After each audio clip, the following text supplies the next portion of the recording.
Welcome back, everyone, to Aspire to Lead, where we will be discussing the visions, inspirations, and experiences from top educational leaders. My name is Joshua Stamper, and you can connect with me on Twitter or on Instagram at Joshua_Stamper. Aspire listeners, I am so excited for this conversation because I have my good friend Kyle Hill on the podcast with me, and you may know this name because he is a part of the Teach Better podcast network, and he does a fantastic job with his Recharged Family, Recharged Ed. He's got all kinds of different programs. We're going to talk about each one of those. He's also got this fantastic organization that he's built for families, and that's kind of where the conversation is going to lead, which is the connection between education and families. This guy has a huge heart, and I'm so fortunate to have him on the Aspire to Lead podcast. Kyle, thank you so much for joining me this evening. Oh man, you got me blushing over here, Josh. That's heavy stuff. Thank you very much. I appreciate it. I will turn the favor though. Let me say this. First off, it's an absolute honor to be on with you. It's great to be on someone's podcast, but when you're on someone's podcast who you listen to quite often, I think it's even more special. And I just enjoy listening to your podcast. You do amazing things. Your content in general is awesome. And I want to throw this out. You got a great run this last year, man. Like going past 4 years of podcasting. Past 200 episodes, and now you've got, your role and with the Teach Better team is just blown up even further. Congratulations to you, man. Thank you. I appreciate that. Been a crazy time this last year and a half. Things have changed drastically for myself and for the family, and it's a blessing, man. And I am very happy with how things have been, and I appreciate you saying that. And Kyle, I think me and you have a lot in common. Would you just share a little bit about your educational and leadership journey? Yeah, absolutely. It's a little bumpy, to be honest with you. So, kind of like you, when I look back at being a student, it wasn't so swell, right? Like what I know now that I didn't know then, having undiagnosed ADHD didn't help me any. A lot of my teachers, I don't think really enjoyed my humor very much, to be honest with you. Some of them embraced it. And what I found oddly enough, some of them, the ones who embraced it a little bit more and gave me opportunities to be myself, let my personality come out more. I worked harder for them. Yep. But I was not the most motivated kid in the world. I played, soccer was my thing. So that sometimes kept my head in the game to make sure I've got grades and that kind of thing. But, in general, I did not excel at school. I had a lot of challenges, even and academic challenges too, some behavioral challenges. And what I ended up realizing though is, working with different youth organizations and things like that I was involved with when I was a kid, was I loved kids, loved working with kids. And so I was lucky enough to grow up in a home with really good people and a good family. My dad was an elementary school teacher. My grandfather was an elementary school teacher. So I really wanted to follow suit because I loved working with kids. So I went to school. I ended up falling in line with elementary education, but really looking at my experiences personally, I started to realize I want to work with kids who have needs, right? I want to work with kids who have behavior challenges. I want to work with kids who have academic challenges, who just need support in general. And so eventually I ended up turning that into, a career as a special education teacher. So I worked 19 years in elementary level, from pretty much all the grades, specializing in special education, but I did it in co-taught classrooms with gen ed classrooms. And I also did some self-contained classrooms. So a wide variety of experiences to draw on. And I'll just tell you, it's challenging as working in education is. And it absolutely is. Like it will drain you, right? For sure. I loved it. I loved working with the kids. And it was hard for me then to even think about the idea of leaving the classroom. Yeah. But I did it. I had some people knock on my door, multiple people, and say, "Hey, have you thought about, we've got this position in our district, a resource lead that's opening up, and you'll be able to share some of your experiences with other staff." And I almost felt like they pulled me out of there kicking and screaming, really. But in the end, it was really, man, it was a great decision because I love it. And that's what I do now. So I've been doing that for a number of years. And that allows me to do all kinds of things. So in my current role, I work with, obviously my number one focus is special education, but I also work with tiered interventions. I'm in charge of curriculum and intervention curriculums for our district. I'm in charge of. I try to be like a Swiss Army knife and just kind of like do whatever anybody needs help with, right? Yeah. So administrators will say, "Hey, can you help with this?" Yes. Teachers will say, "Can you help with this?" Yes. Paras will say, "Can you help with this?" Yes. I try not to say no at all, Mhm. which can be, stressful, but that's just kind of how I like that. I just like to say yes. And so, I help out with transition services at the high school. I do coaching for, behavioral coaching, Mhm. instructional coaching, wide variety of things. And I love it. And for my ADHD brain, it's pretty cool that I Yeah. bounce all over the place, right? Like I can be in a pre-K classroom and then an hour later I'm in 11th grade classroom, right? Like it's not everybody's cup of tea. Believe me, I'm not sure that's set up for everybody, but for me, that is it's exactly where I want to be. And I feel like I'm able to help people. And that's my number one goal. I know about myself. I'm happiest when I'm helping, Yep. whatever capacity that looks like. So that's like all the education of where I'm at now. But oddly enough, the other portion of my ed journey is my family, Mhm. which is seems odd to say, but because of our personal experiences with our families, it's kind of taken me some other routes. So to give you a little background, I won't go too deep, but in case for any parents out there, this is not going to be like anything shocking. Parenting is hard. It's like working in education. It's just really, really hard. In our house, I've got three amazing kids, but they all have their own unique challenges, right? So we've got a house with multiple kids with ADHD. We have a child with an anxiety disorder. My son has type 1 diabetes. And that's, if you don't know much about type 1 diabetes, that's a life changer, not just for him, because that's with him for life, but for the whole family, as a whole. We all had to shift on a dime and create a new normalcy. And that was a challenge. A variety of other things, asthma and other health factors. So we've just got a lot going on with the house with our kids. And so that led us to opportunities where we're working with schools. So now, as someone in the education side, I was always in meetings. I was in 504 meetings. I was in IEP meetings, right? And now I'm on the other side of the table and I'm looking at it from a different perspective, making sure that my kids get what they need. And it was super eye opening to me after. So my son was diagnosed with, he's 15 now, he's in high school. He was diagnosed when he was 8. So 7 years ago, my wife and I came out of our first 504 meeting, and I kind of prepped her ahead of time, I thought, but she walked out and she was like, "What on earth was that?" I said, "Would that make you stressed out? Didn't understand it?" She's like, "I didn't understand anything." Right? Like all we did was talk about all this educational jargon, and then we passed the paper around and signed it, and I don't even know what was happening. Yep. Right? And so that what I've realized, that's just common. Unfortunately, it's common.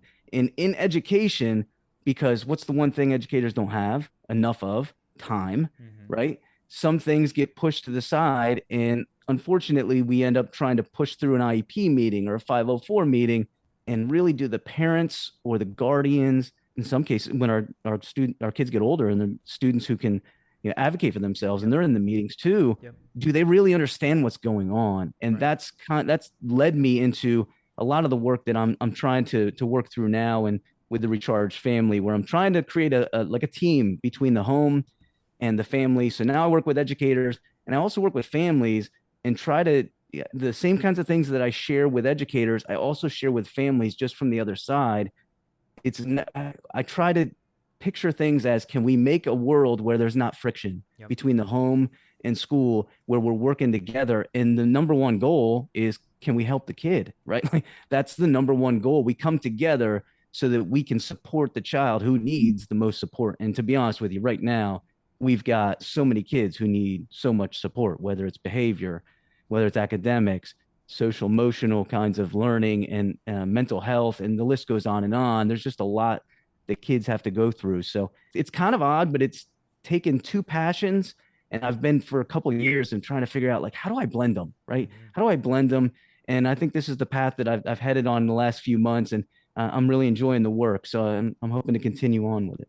Well, there's a lot to unpack with that I gave you a answer. lot there. Yeah. Sorry about that, man. No, because I'm like chomping at the bit. I want to like deconstruct it all because a lot of what you're talking about, I've lived myself with my Yeah. wife and our kids. And especially when you're talking about being in an IEP meeting, and I understand everything that's going on because I've spent hundreds of hours in ARD meetings before. And then I'm looking over at my wife and I can literally see sweat dripping from her Yep. head of like, I don't know what's going on and I'm stressed in this situation, and having to, after the meeting, go back and kind of go through everything that happened, and to the point where she's just like, I don't know if I want to go back again because Yeah. I'm lost and it's frustrating and there's just a lot of emotions and whatnot. So we can unpack that later, but I want to talk about the behavior piece, right? Because you are in classrooms, you're supporting teachers, you're coaching, you're doing so many different things. I know in the last couple of years, there has been an influx in behaviors with students since the pandemic and people coming back into the building. And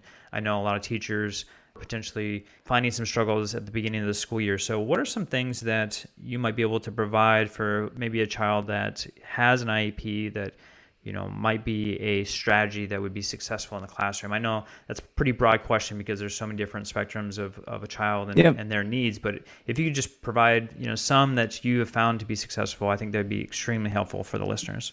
As I said, I'm very fortunate that I get to be at a lot of different grade levels, but I'm also very fortunate that within our school district, we have multiple different least restrictive environments. Mm-hmm. So I also am able to work in our intensive learning center where we have students with real behavior challenges. Yep. And also help out a bit with our specialized school where we have students who have more moderate to severe disabilities, more severe autism, or things of that nature.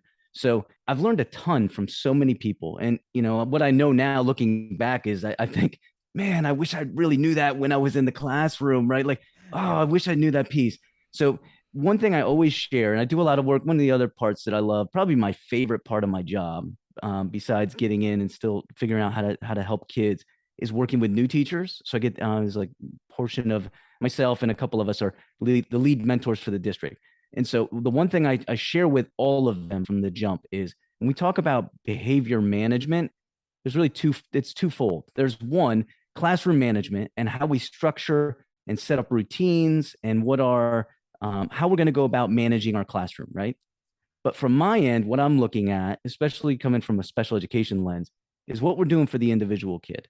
And so, and if you're going to make movement with a child, whether they're 4 or whether they're 17, you've really got to take a look at what's best for that individual. And it's really tough, especially the higher up they get. Maybe they're in classrooms with more and more kids. It's really tough to be able to pin it down and figure out exactly what it is that they need and be realistic as to will this actually work in a classroom, right? The best advice I could probably give is this. It's super important, as long as the child you're working with is verbal, getting their input on what moves the needle for them. And by that, I mean, like, what's the carrot we can put out there in front of you? Now, I'm not talking about maybe a child. When I'm talking about behaviors from my standpoint, it's probably not the kid who is, maybe they just need to stand up every couple minutes. Like in my case, that probably would have been helpful when I was a kid, as someone with ADHD. Yep. Just stand up every couple minutes. I'm talking about maybe something that's definitely high frequency, and it keeps the behaviors will keep coming. So we really got to focus on how we're going to move the needle on a specific area. So the first thing is, if we can get them to understand, if you do this, this is what we'll do for you, that can be helpful. Now, that in order to move the needle, you got to have something that you can dangle out there and be like, this is what we're shooting for. And for every kid, that's different, right? I'll give you an example. So working with a parent, they said, I have some things that I do at home that would help in school. I'm like, awesome. So you're already working on like reinforcement of behaviors. What is that? Tell me about that. Well, when I'll just call him Johnny, when Johnny gives this behavior, I make him hot cocoa.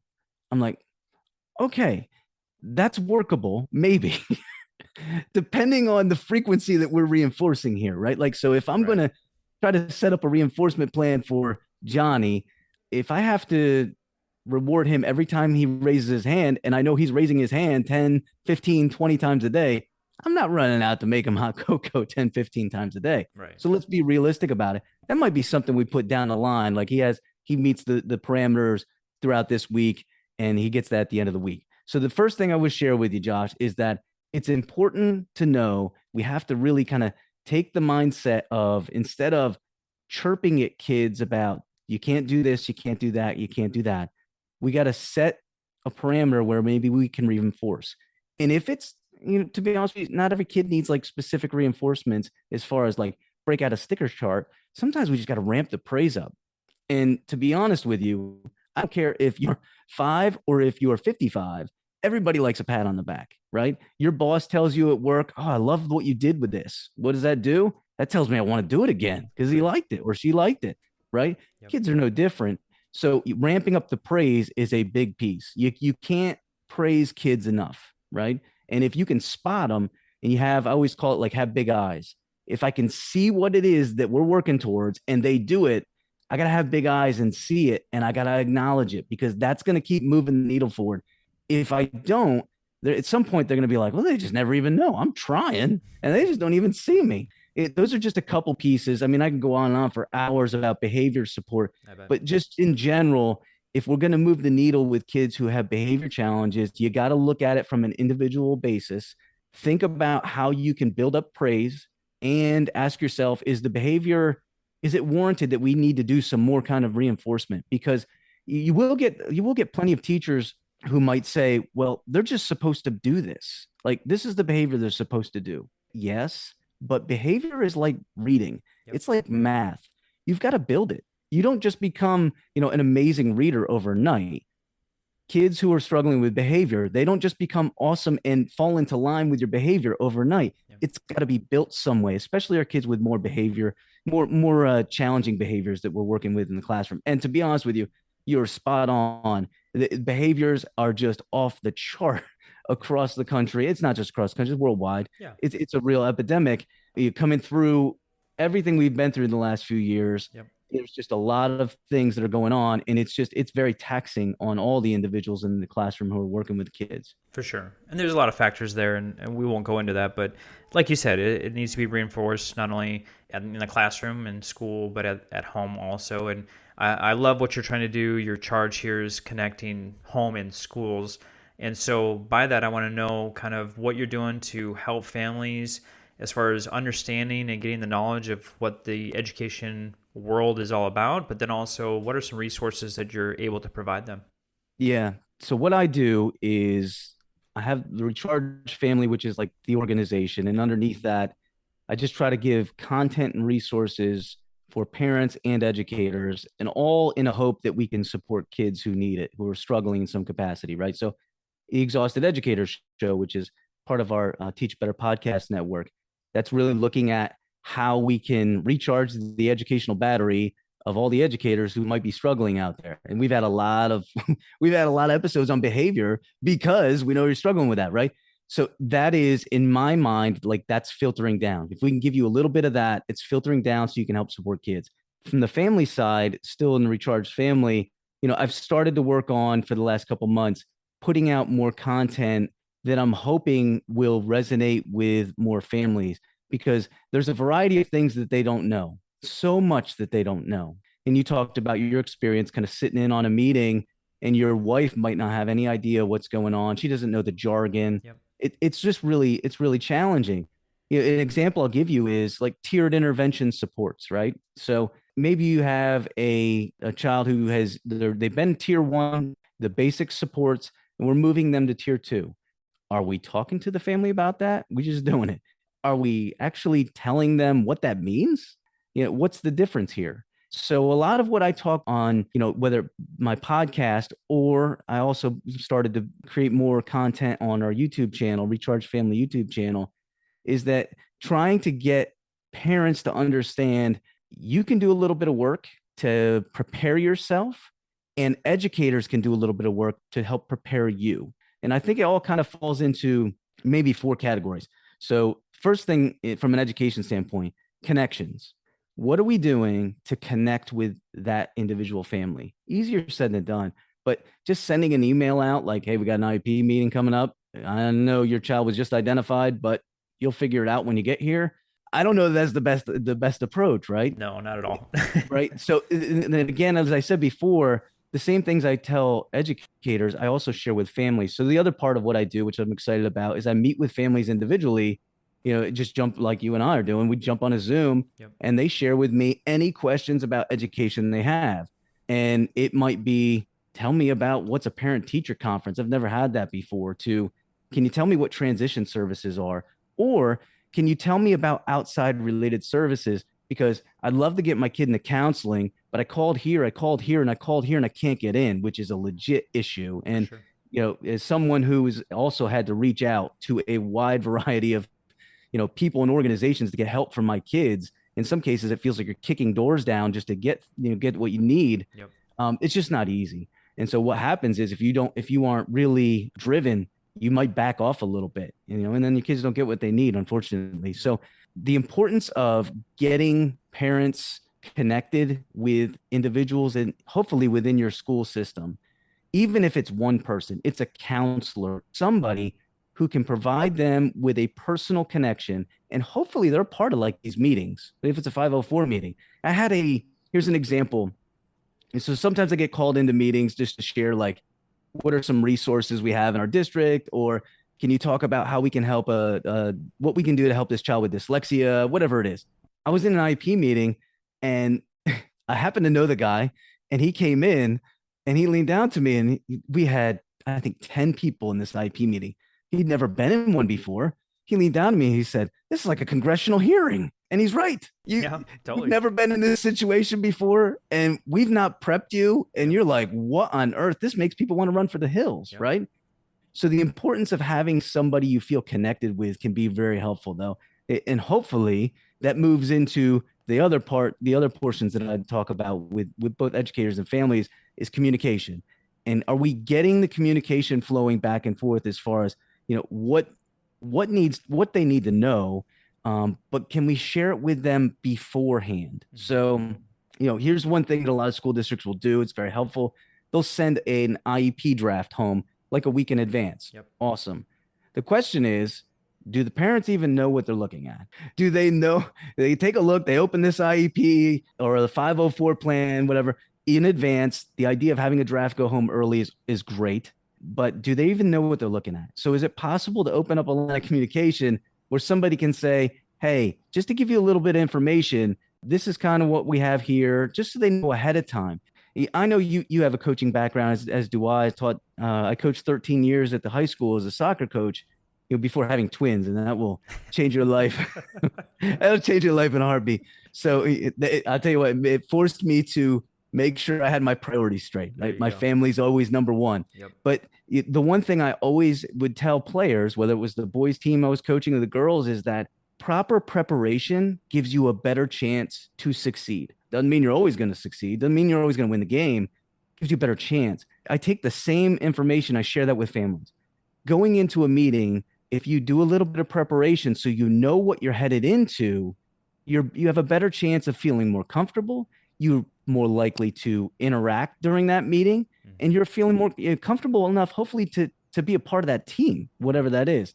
And so many times you don't have, there's just not enough comfortability, and parents will just show up, assign what you need, and out the door they go. Or if it's virtually, maybe they're on Zoom or whatever, or those are signed off on whatever document you have, and they don't really get their input. And that's not for the best interest of the kid either. We're trying to promote getting everybody all on board, right? Yeah.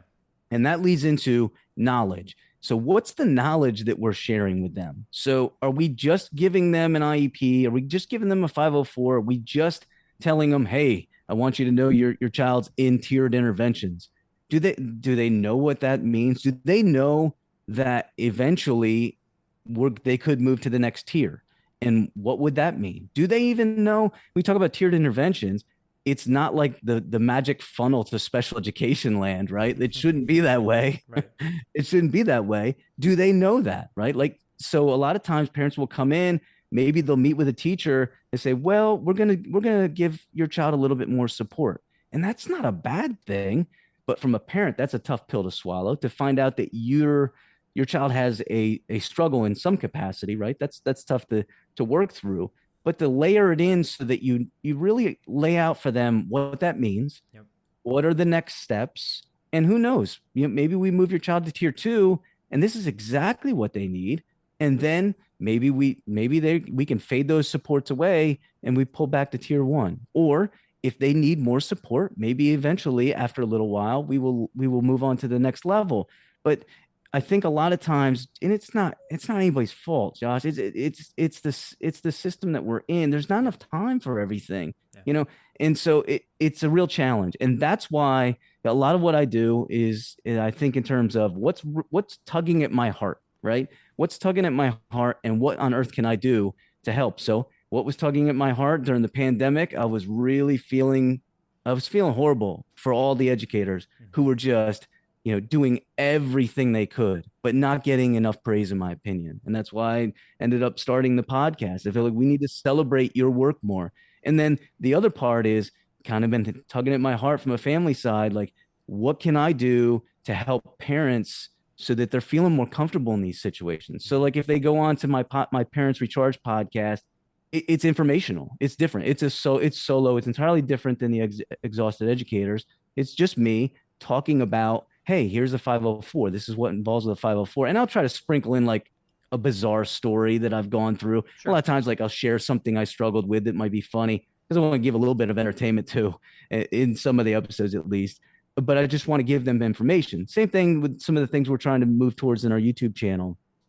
And so that we just give them some extra information. And then the last thing I want to roll out there, and I'm really just kind of laying out all kinds of stuff for you, is just the importance of, and I kind of hit on this along with knowledge base, it's just being transparent. Yeah. Just try to be transparent. We want to avoid friction. There's more than two things, but there are at least two things that school districts do not enjoy. So to pull the curtain back for you, from a district level, they really don't like poor press, right? Because Yeah. they just obvious that's an obvious one. And they also don't like litigation. Nobody likes to get sued. But what a lot of people don't realize is school districts are constantly working through litigation. Yep. It's just something that happens. A lot of it comes back to how we support our students. Are we supporting our students? Unfortunately, what ends up happening is, well, Susie's not getting enough support. Maybe I'll pull in an advocate and we're gonna beat the doors down. There's nothing wrong with advocates. Don't get me wrong. They do amazing, very important work. But what I'm saying is, from my end, I really feel like there's an in between that we're missing. Right. We need to try to avoid the friction. Why? Trying to help the kid.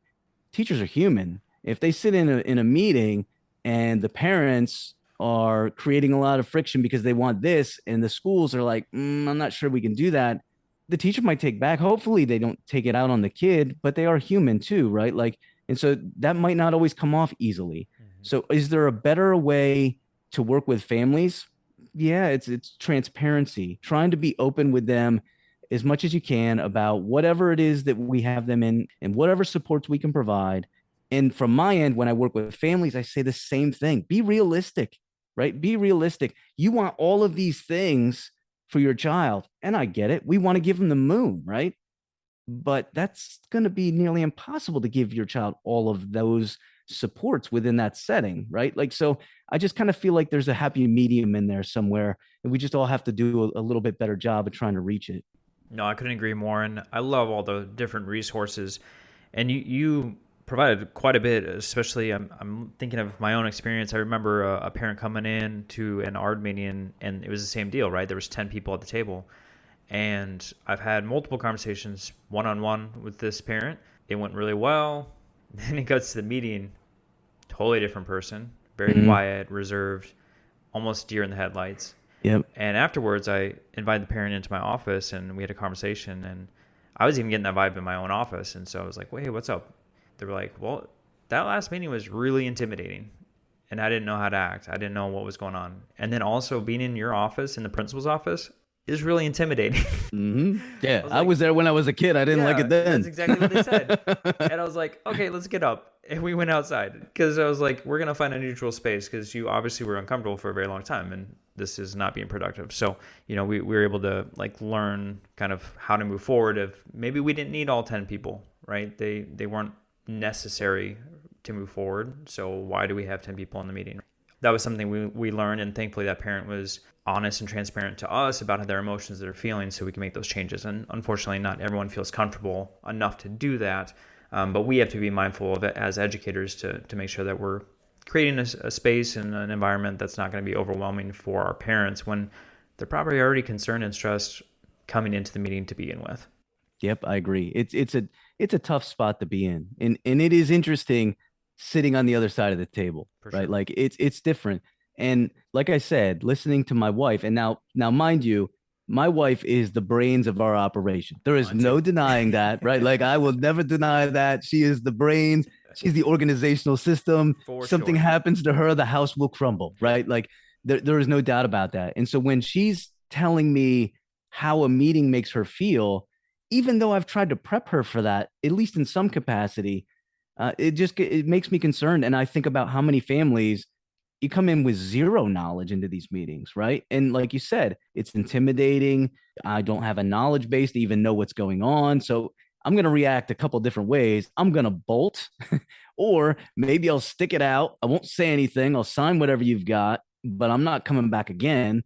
Or maybe it's, I don't like the feeling I have right here. I'm going to put up some resistance. Yep. I don't know it. I don't know if having 10 people right here is in the best interest of my child. Hmm. And so instead of working with you, I'm going to fight for my kid, right? Like instead of having the transparency of ahead of time saying, Yeah. hey, I want you to know here are the people who are going to be in this meeting. Don't be alarmed. Maybe we know you have a good connection with this counselor. Even though she may not be signing into this IEP, we're going to bring her in because we know you have a good comfortability with working with her, and we're going to bring her into the IEP meeting just to make sure that you've got somebody you connect well with. So yeah, I agree. It's just a different view when you're on the other side of the table looking at it from a family standpoint. When you're trying to make good decisions for your kids, Yep. right? Yeah. And when you got kids that struggle, whatever capacity that is, it's not easy, and you want to advocate for them, but you also want to be to the point where you're working with the school, Yeah. right? So there has to be like a happy medium in there. It's not always an easy balance to get to, though. No, definitely a partnership. This podcast is a proud member of the Teach Better Podcast Network. Better today, better tomorrow, and the podcast to get you there. You can find out more at teachbetter.com/podcasts. Now let's get back to the episode. Just to review a little bit, so you talked about the Xhausted Educators podcast, the Parents Recharge podcast, the Recharge Family YouTube channel, and then also Holding On to Learning. And I'll have links in the show notes for all of those pieces for those who are interested in connecting and making sure that they're tapping into all of those many resources. Let me throw this out. I have, I work with families. Yes. If you've got families who need more information, Josh's going to hook you up. Like I said, rechargefamily.com has everything that I do. If you need to go to a place, you can find, I call it Holding On to Learning is my company that I do this side business. I will not charge your families to get on a Zoom with me. Okay. That's it. I'm not charging them. I just can't do it. If they want to donate to the cause, that's fine. But I don't want to charge them. So what I'm getting at is if you want, there's some parents who need more knowledge. Feel free to say, hey, you could check out this podcast, you check out this YouTube channel, or you could call this dude. You can call, he's giving you his cell number, Yep. text him. You can connect with me on social media. Again, we'll hook you up with that. I just want to throw that out there. So we're just trying to all help parents, and so that it all filters down to help kids. Buddy, we're getting toward the end of our conversation here. I want to ask you what I like to ask all my guests is for our aspiring and current leaders, if there's something they can do tomorrow or next week to enhance their leadership journey, what would you advise? It's pretty basic. And I hear you say this often, and it's true. So the first part is like, have a big heart, right? In whatever you do in life, have a big heart. And that leads me to this piece. Be a true helper, not just a helper, be a true helper. And by that, I mean someone who, when people come to you, you're willing to say, yes, I can help you with that. Or I don't know the answer to that, but let me see if I can find some help for you. The best example I can give to you, and I won't go on a big full-time story, but there was about 4 or 5 years ago, we moved to our house, and I had to transfer the cable over from our house, from our old house to the, you're shaking your head like you've been through this. Yeah, I've been there, man. Yeah. I'm a pretty chill person. Cable companies bring out the worst in me, man. Like, I don't know, would bring out the demon in me somehow. so at any rate, for whatever reason, they lost like it was 150, I think $153 in that transfer over. Right. And so, I try to play nice guy with the with the cable company. I'd call, and no one would help me. And I'm stubborn enough that I won't give up.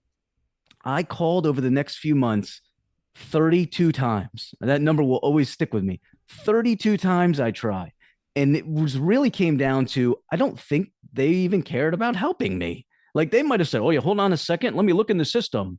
Yeah, we don't see that issue here. And sorry, we can't help you today. Yeah, have a nice day. My wife called randomly one Sunday morning. She said, you know what? Let me try calling today. And of course, my wife has got on with her sweet voice probably, but she got a true helper, And he pulled up the system and he's like, whoa, you guys have called 32 times. There must actually be a problem here. Right. And so because of that, he's like, oh, it's missing. It says in the system that you didn't return this piece. We returned that piece. Well, all you got to do is go to the local cable company and check with them, and then you'll be good to go. And that's all we had to do. But it took a true helper to dig a little deeper to try to help somebody. So that's my advice. It's tough because so many people need help.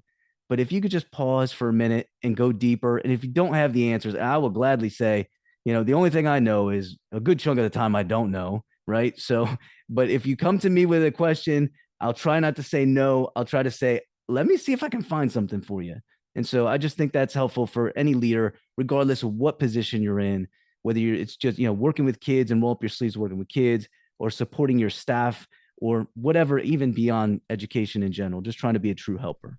Well, that you are, sir. And I would love for my listeners to be able to connect with you. So how may they do that? Through your website and through social media? Yep. I'm on Instagram and Twitter at Recharged Family. And you can also, again, it's YouTube, also same thing, at Recharged Family, if you want to put the handle on. And then everything I'm doing in the organization Recharged Family and everything underneath it is rechargedfamily.com. Make sure that you are checking out all of the many resources, either through the podcast, through the YouTube channel, and then, of course, through Kyle's website. So, again, everything will be in the show notes, and I would highly recommend that you lean on Kyle. Everything that he's saying is true. He will be there to support you, and he is that helper. He is definitely not the cable company. So I aim to not be a cable company. Kyle, I am just so honored not only to have you on the podcast, but to call you my friend. And you are doing some fantastic things, not only in the educational space, but also for families who are working through some challenging things. And I just love what you're doing. I love your heart. And I just appreciate all of the many things that you're doing, my friend. Appreciation right back at you, my friend. Absolutely. Thank you so much for having me on, Josh. Appreciate you.